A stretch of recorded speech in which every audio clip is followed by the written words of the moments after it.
Please be seated. Thank you.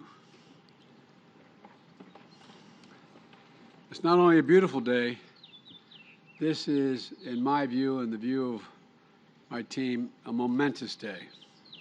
It's a very, very good day. Today I'm proud to welcome and offer the strong support of the United States for the applications of two great democracies and two close, highly capable partners to join the strongest, most powerful defensive alliance in the history of the world. Two proud, independent countries exercising the sovereign rights all states possess to decide their own security.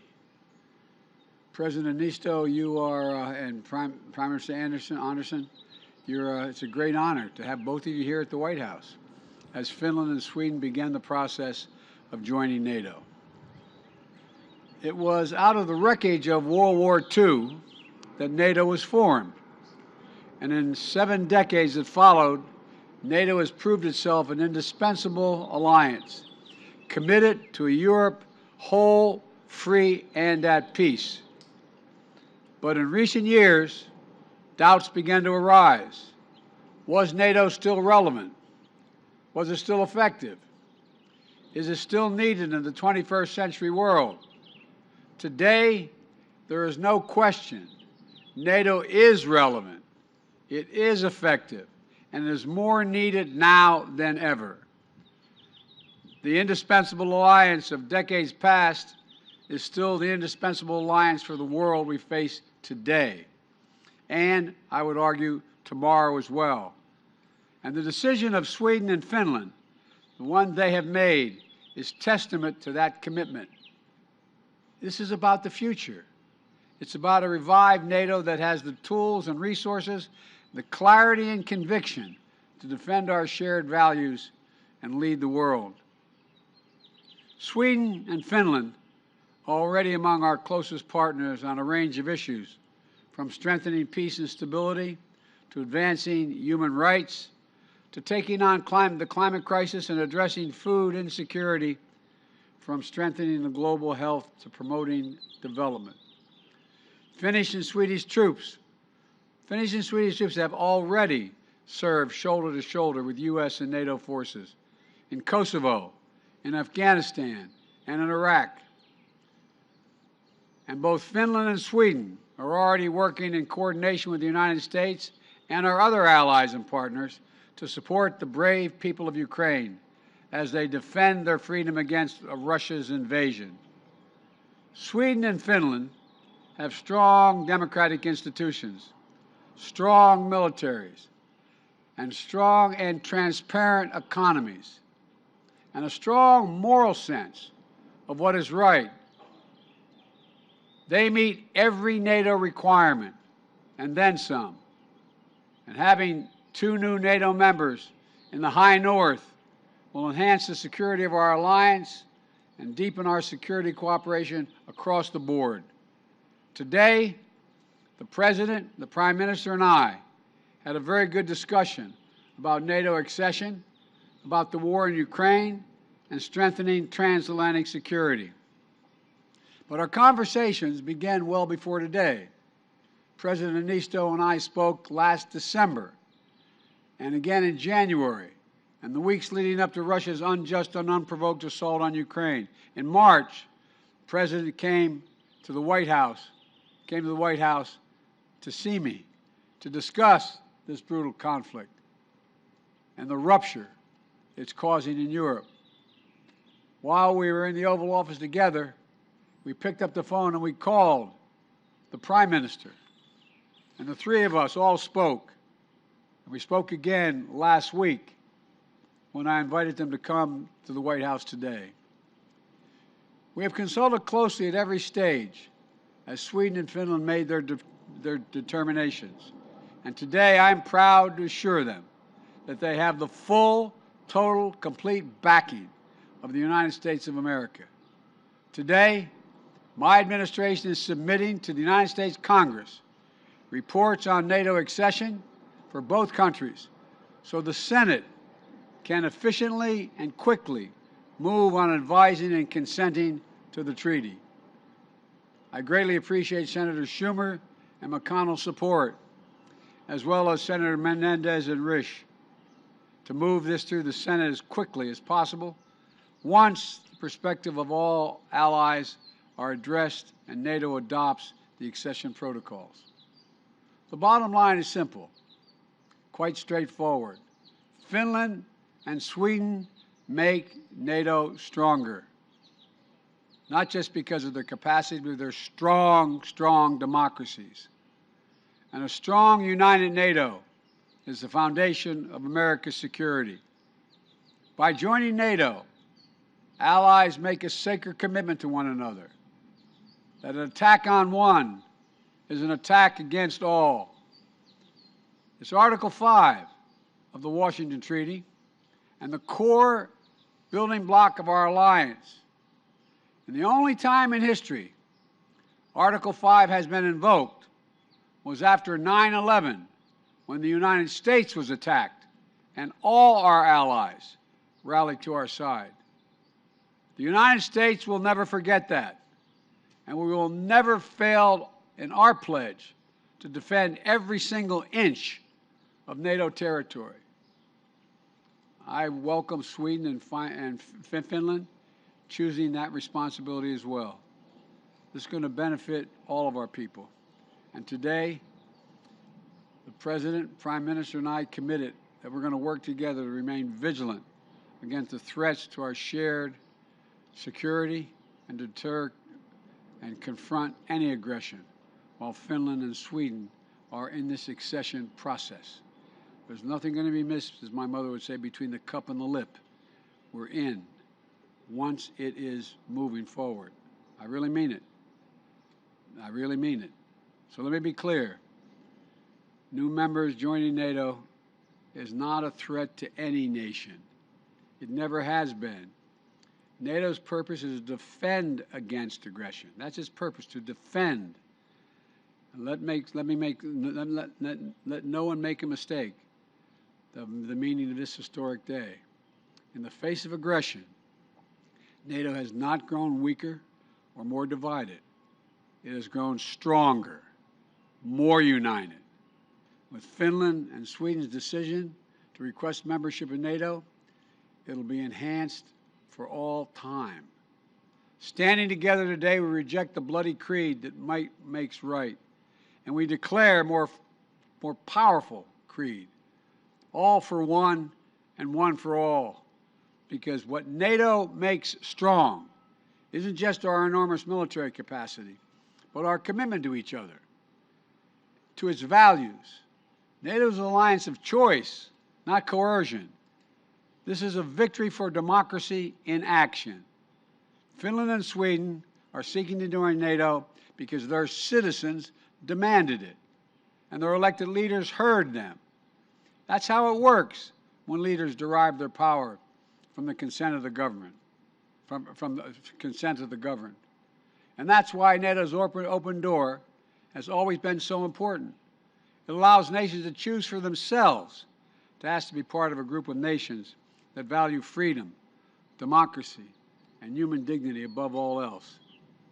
Countries must demonstrate that they meet NATO's high standards for military interoperability, economic transparency, and democratic accountability.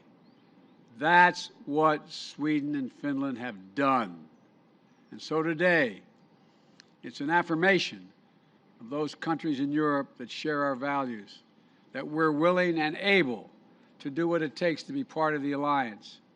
NATO's door remains open. In just a few minutes, I'll be leaving to spend time with two of our Indo-Pacific allies. In a half hour or so, I'll be flying to the Republic of Korea and Japan.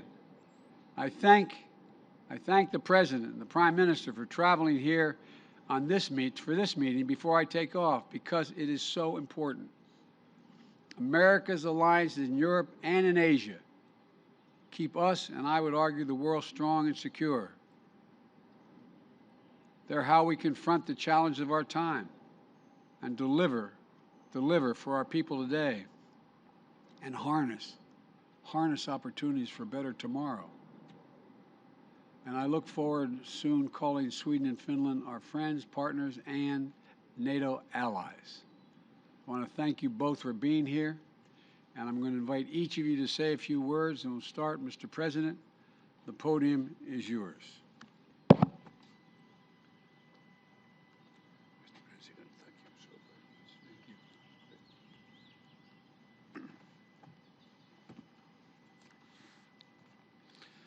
Mr. President, it is with great pleasure and honor to be standing here today with you, together with the Swedish Prime Minister Magdalena Andersson. We are here for a very good reason. Together we are taking a historic step by seeking to join the North Atlantic Treaty Organization.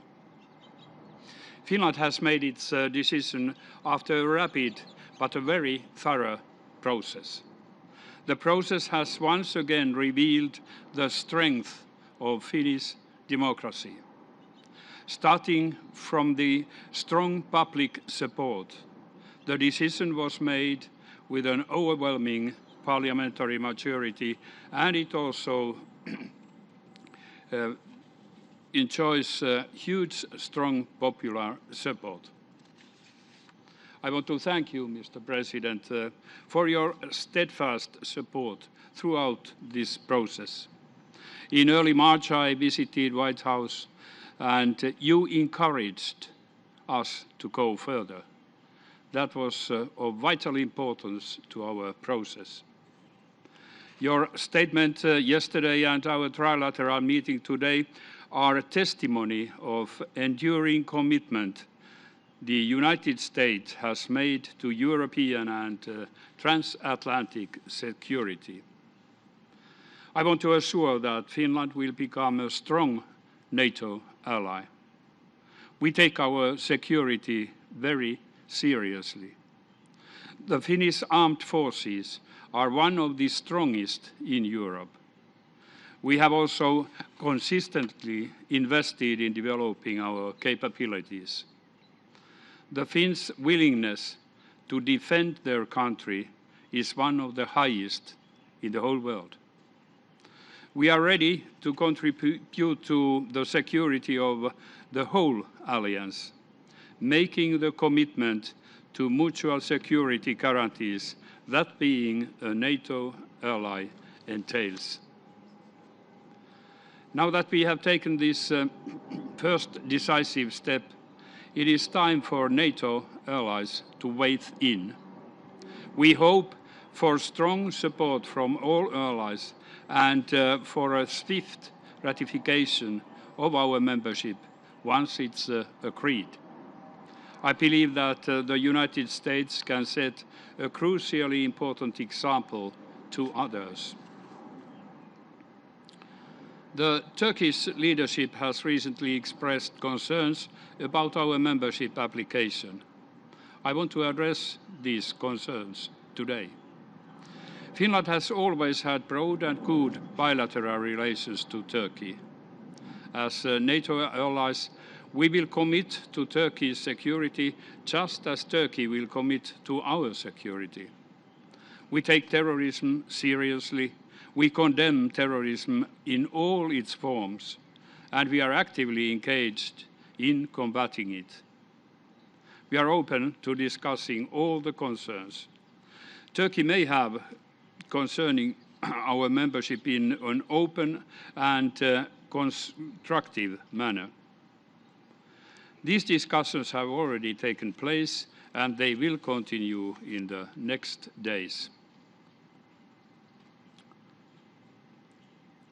24th February, I said that the masks have fallen, and we see only the cold faces of war. Russia's war in Ukraine has changed Europe and our security environment. Finland takes the step of NATO membership in order to strengthen not only its own security, but also in order to strengthen wider transatlantic security. This is not away from anybody. Like you, Mr. President, said, NATO is protective, defending, not a threat to anybody. At the same time, we must not forget that at this very moment, the brave people of Ukraine are fighting not only for their own freedom and democracy, but for our common security. Finland, together with the EU and the United States, stands firmly behind Ukraine. So, Mr. President, once again, I want to thank you for making history with us. Thank you. Thank you.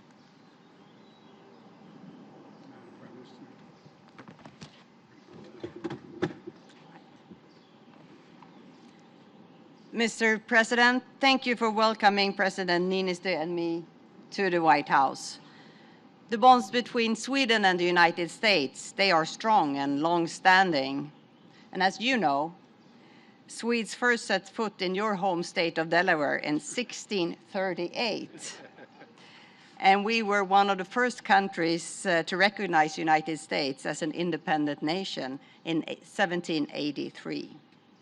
And since then, our countries have developed a deep and long-standing friendship through family ties, trade, and mutual interests. And I personally is very much one part of this. But most of all, our shared values and beliefs in democracy and freedom. Values and beliefs that are now being put to the test. And today, the situation in Ukraine reminds us of the darkest days of European history. And I must say that during dark times, it is great to be among close friends. And over these past months, we have shown transatlantic unity and strength at its best.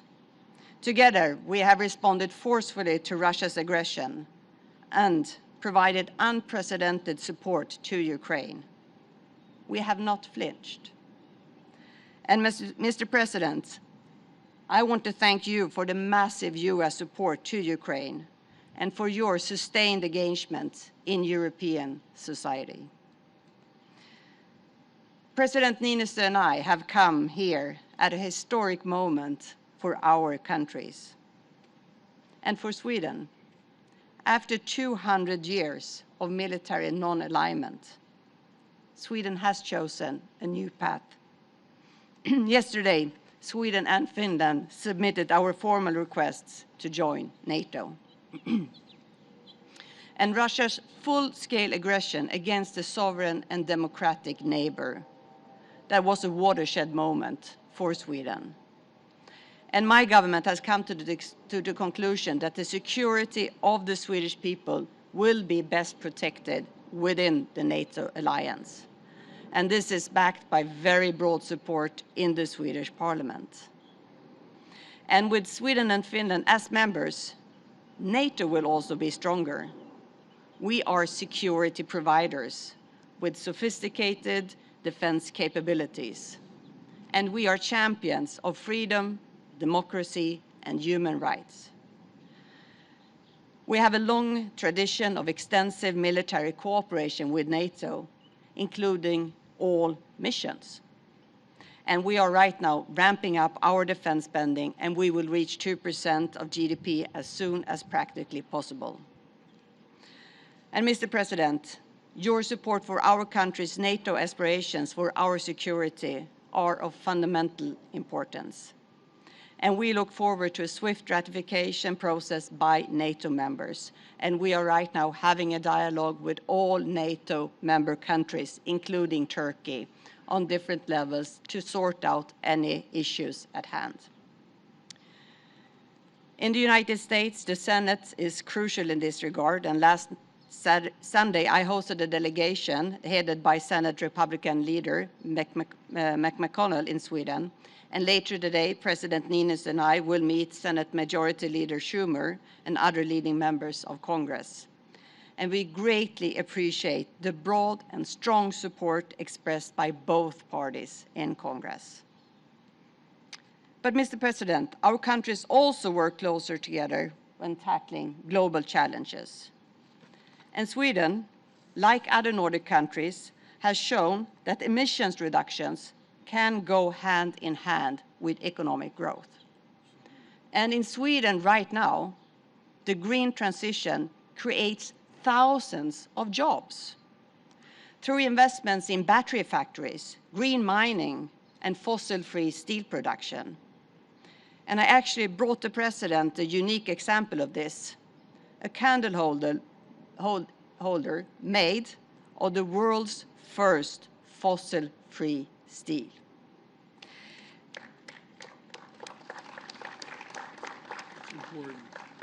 And what we see in Sweden right now is that previously neglected areas are no longer struggling with unemployment or depopulation, but how to build housing, infrastructure, and schools quick enough to meet up with the expansion. And here I see fantastic opportunities to cooperate between the Nordic countries and the United States.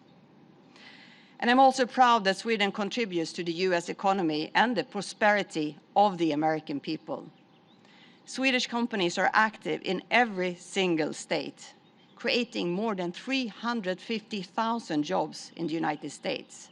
And we are the 15th largest investor. Mr. President, I want to thank you for your leadership in our joint efforts to promote democracy throughout the world. Because democracy requires constant work and safeguarding.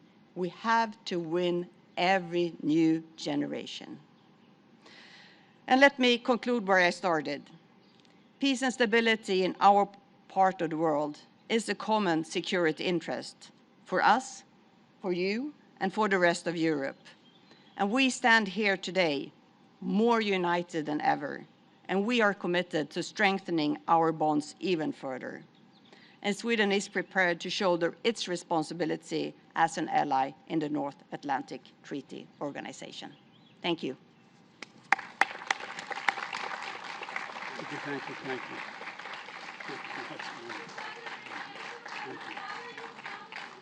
Might be worried right now during this vulnerable transition. Mr. President, do you plan on speaking to President Erdogan? What can you offer? As part of this process?